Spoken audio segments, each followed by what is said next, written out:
안녕하세요. 수원에 사는 벨로스터 오너입니다. 반갑습니다.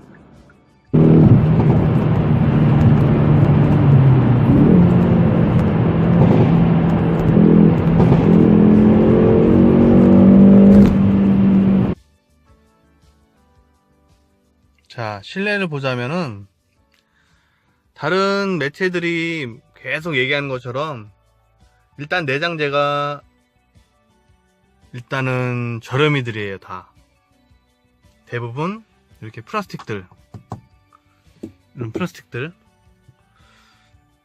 근데 제 생각은 이런 내장재들이 여기가 아무리 푹신한 우레탄이라고 뭐 이렇게 푹신한 재질로 돼 있다고 하더라도 그걸 나중에 뭐 거기에다가 뭐 손을 기댄다든가 아니면 뭐 거기를 뭐 어떻게 푹신한 거를 이용해서 뭘 한다든가 그런 건 없어요.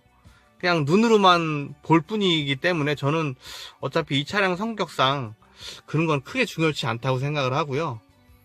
겉 외관은 되게 화려한 반면에 실내에 딱 탔을 때는 이렇게 되게 어떻게 보면 시크하다고 해야 되나요? 되게 있을 것만 갖춘 그런 심플한 모습이 저한테는 더 매력으로 다가왔고요.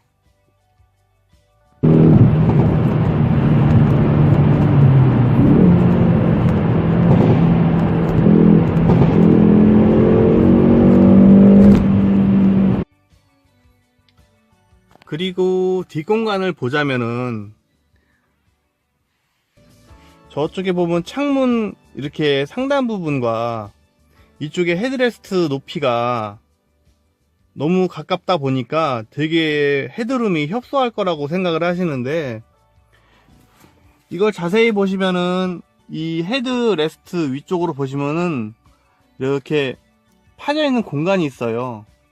공간이 있다 보니까 예를 들어서 기존에 국내에 출시되었던 쿠페 모델 같은 이런 티브론이나 투스칸이나 뭐 제네시스 쿠페나 이런 것들과는 달리 상당히 헤드룸에 여유가 있어요. 그런 전형적인 쿠페들은 저 같은 키가 작은 사람들이 타더라도 일단은 허리를 제대로 못 펴는, 천장이 그냥 바로 머리에 닿아버리는 이런 현상이 생기는데, 이런 벨로스터 같은 경우에는 생각보다는 편하게 앉을 수가 있어요. 이렇게 시각적으로 봤을 때는 지금 썬루프 때문에 이런 중간에 이런 마감재 부분들이 돌출돼 있어 가지고 약간 좀 이렇게 협소해 보이는 그런 성향이 있는데, 막상 약간 불편한 문을 잘 통과만 하면은 사람이 앉았을 때는 크게 문제가 되진 않아요. 물론 일반 뭐 중형차를 타던 분들이, 산타페나 소나타나 이런 거를 타던 분들이 타면은 당연히 좁다고 느껴지겠죠. 하지만은 뭐 아반떼라든가 엑센트라든가 요런 차량들을 접해 보신 분들이 오시기에는 그다지 이렇게 좁은 공간은 아니에요. 게다가 뭐 다른 매체에서 나온 것처럼 이 차는 5인승이 아니라 4인승으로 구성이 되어 있기 때문에 뒷자리도 제법 그냥 여유있게 쓸 수가 있어요. 근데 대신 이제 뭐 180 이상 성인 남자들이 타기에는 아무래도 조금 부족한 감이 없을 수는 없죠. 하지만은 보통 체격의 여자분들이나 아이들이나 저같이 조금 키가 작은 남자들이나 이런 사람들은 타기에는 전혀 불편함이 없어요.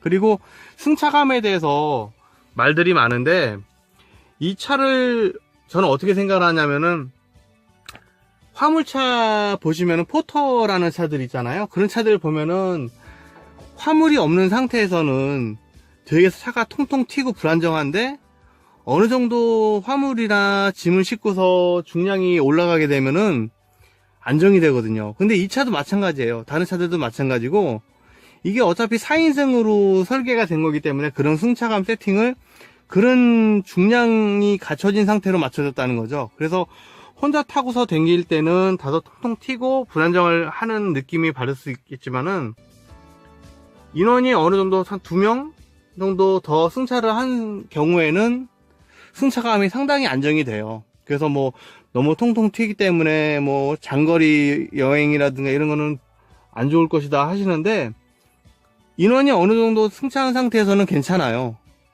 뭐 예를 들어서 제가 느끼는 거는 뭐랄까 LF 소나타 그 쇼바를 좀 가벼운 차에 얹은 느낌? 그런 느낌이 들더라고요, 저는. 그래서 저는 승차감은 소나타나 뭐 그랜저나 이런 차량들처럼 소프트하다고는 절대 말씀 못 드리겠지만은 그래도 그냥 언론 매체에서 알려진 것만 듣고서 판단하기는 좀 이르다고 싶은 거죠. 한번 타보십시오. 그러면 아마 그래도 이 정도면 탈만 하겠다 하시는 분들도 계실 거고, 아니면 뭐 그 이상의 중형급에서 오신 분들은 아무래도 다소 불편함을 느낄 수가 있겠네요.